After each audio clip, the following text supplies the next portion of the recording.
First thing I want to show you guys is the actual latency test, which is pretty nice. Which, by the way, this monitor is actually connected through the other monitor from HDMI out to HDMI in, and this is what you still get, still pretty fast.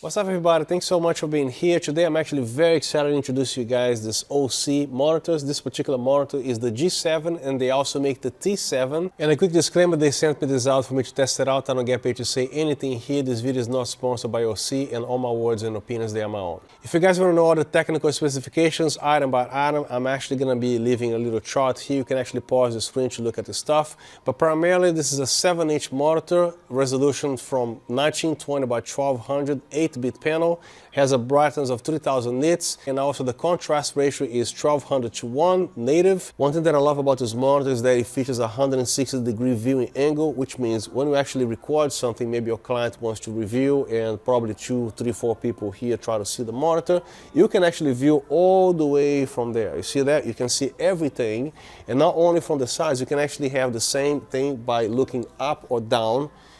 It will look like this still. You can actually even pass the 160, so even at a 180, I can still see what's going on, which is awesome. And it comes with this beautiful Pelican style case, and I also love this little grippy rubbery material in red. Very nice latches, and he is inside. And they also come with this awesome hood, very rubbery and anti-reflector materials, plus the elastic bands on the back here. So here's the actual monitor. I actually prefer a glossy finish because, in my opinion, it provides richer, bolder colors and also better black levels. And here's the back of the monitor. More details on that later. And here's just a quick guide. You can also download the full manual online. It also comes with the V-mount plate, which is awesome. The articulating arm, this whole thing is made of full aluminum. And you can also remove this. As you can see, there's a 1/4 thread right here. And here's the necessary hardware to mount the V-mount plate. It also comes with the D-tap and a locking thread so it doesn't come out. And this is the power supply with the same locking thread. I already installed the US version here. Also has the option for United Kingdom or Australia, I'm not sure. And also Brazil. I actually know this brand for at least 2 years. I was browsing some videos on YouTube and I watched at least a dozen of this video. Now, if you are serious about buying this monitor here, when I watch something, when I really want to buy something, I want to know every nitty-gritty detail, and this is the type of thing that I do here. Osee not only makes monitors like this here, they actually make full-size field monitors, and this is the G7. They also make the T7. The difference between the two is almost none. This one features SDI in the back and the other one does not. My company exists since the year 2005, and I do freelance for other production companies as well, and sometimes they require SDI, in which is important for me to have whatever monitor that I own to have SDI. The difference between HDMI and SDI, HDMI carries the video information plus the audio, and SDI is only video, which also is a more robust connection, so you don't risk breaking anything, because SDI, you pretty much can yank the cable out of there. Pretty much all you're going to break is the cable, but the HDMI is a little bit fragile. Every single on-camera monitor that I ever had and that I've ever seen, I don't know why they actually make the HDMI ports on the bottom, the DC input, everything. Why not on the back? So this is actually a very nice thing for me here, because all I got to do is plug the HDMI and SDI right here, just like a big monitor does. I think this monitor is going to be one of my favorite ones to use for many reasons, and there are so many features and so many good things about this monitor, but I'm also going to tell you guys the stuff that I don't like, of course. The 3 primary things that I demand in a monitor, first of all, is the color accuracy. Second is the ability to display black levels, and also the brightness. I use Rec 709 a lot, and this monitor is calibrated straight out of the box from the factory to Rec 709, and even if I'm shooting a C-Log, C-Log 3 or whatever, I don't even bother with LUTs, because I actually don't mind seeing the milky image, because I find that a lot of LUTs that you download, even the LUTs designed for the Canon R3 or any other camera, they always don't look right. I don't like the way they look. I'm gonna start with the joystick first. Every single monitor that I see, I always have to climb right here, and the buttons are very difficult to see, especially if you are in the dark. This joystick here, you can actually just feel the thing go up, down, left and right, press it in. This is perfect. I don't even know why other companies, they don't think of something like this here. Now, if there is an LCD display, especially if you have a higher end camera such as the Sony FX6 or the R3, the LCD displays on those cameras, they're very accurate. Every time I actually import the footage on the computer, which is also calibrated with the Spider X Pro and all the good stuff, right?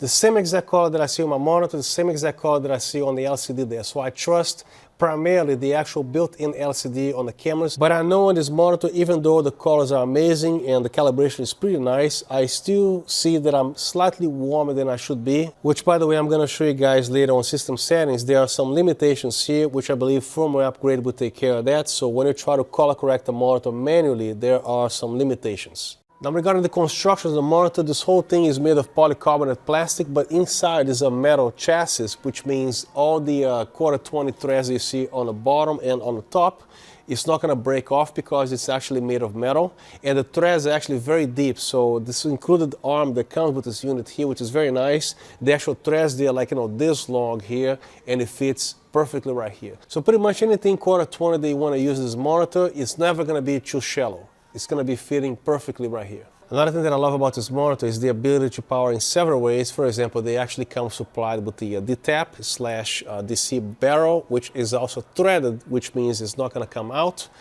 And the usual Sony NPF battery, and also a V-mount battery if you want to. They actually come included with the plate. But the thing is, I actually have to stop right there because I was a little bit hesitant. And of course, here's the thing. How difficult can it be to mount a plate on the back of the monitor? It's a no-brainer, right? So it's not even in the manual, but it should be, because I'm going to tell you in a second. So here's the actual plate. There are 2 available holes on top and 1 on the bottom. And then when you come here, you only see 2 screws right there. And you're supposed to remove the bottom screw. That one I got it. So the zip lock that came with this product here, they provide a long screw, which is the bottom, that reaches enough depth to screw this right.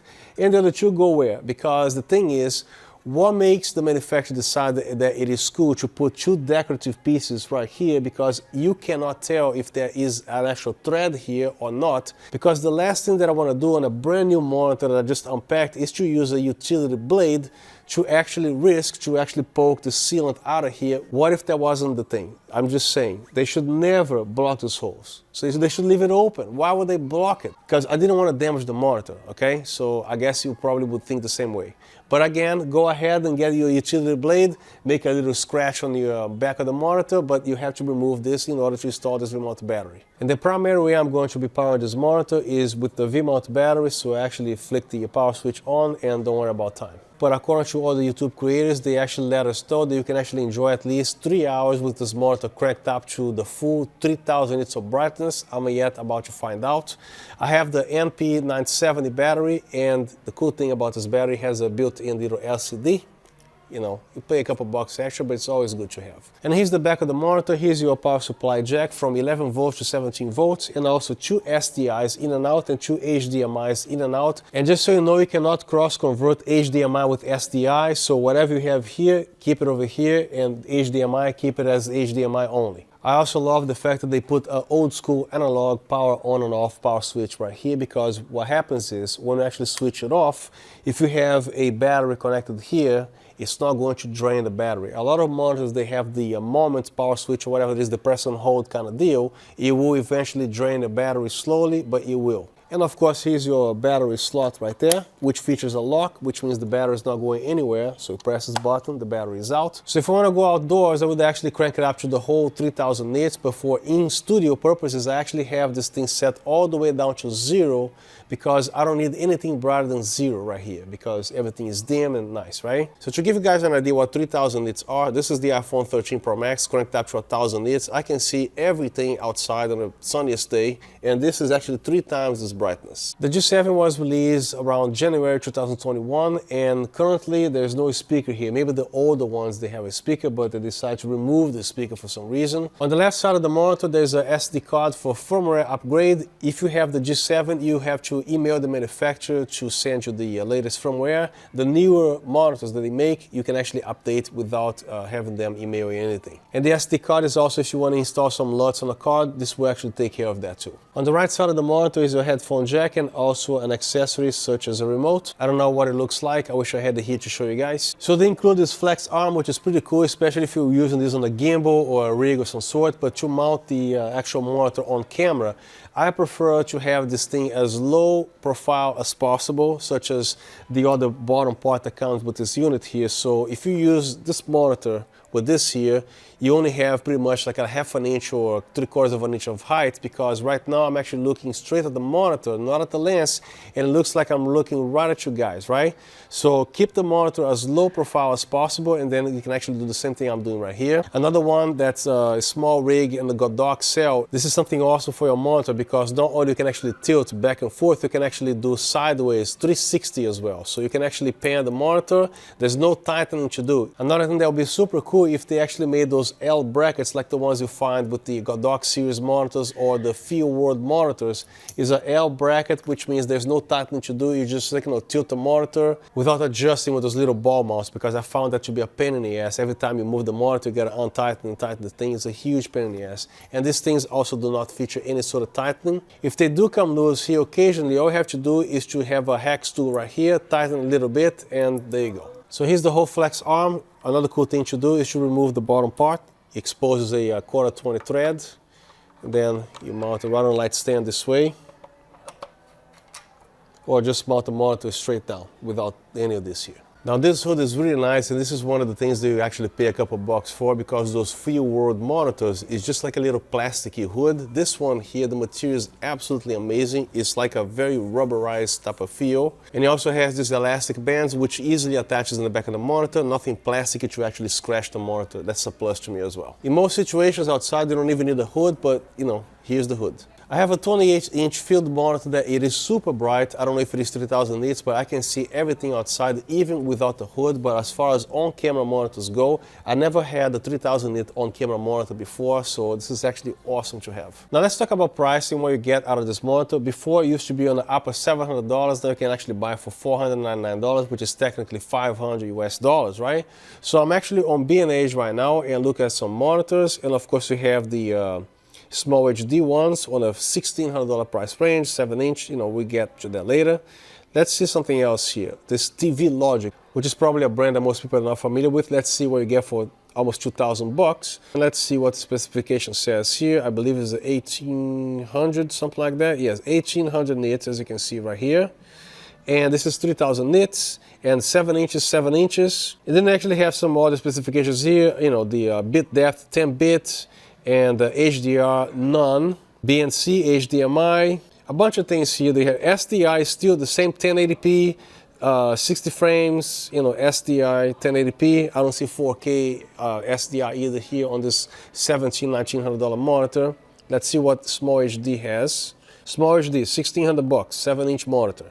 Let's look at the specs right here. Actually, it used to be more. It's $1,800 for this monitor. 1,500 nits of brightness. I mean, you're welcome to look at all this stuff here, but I think for 500 bucks with all the bells and whistles that you get from most high-end monitors, even though this one sits exactly in the middle. So for my video, I'm gonna show you guys inside this monitor everything from system settings to all the capability of this monitor. This might be a little boring for people that are just browsing around, but if you're actually serious about buying this monitor, you probably will want to watch the whole thing, because if you bought the monitor, you just got it today, you're gonna be doing the same thing. You're gonna be going through all the features here. So why not watch, right? So I would appreciate if you guys didn't skip this part.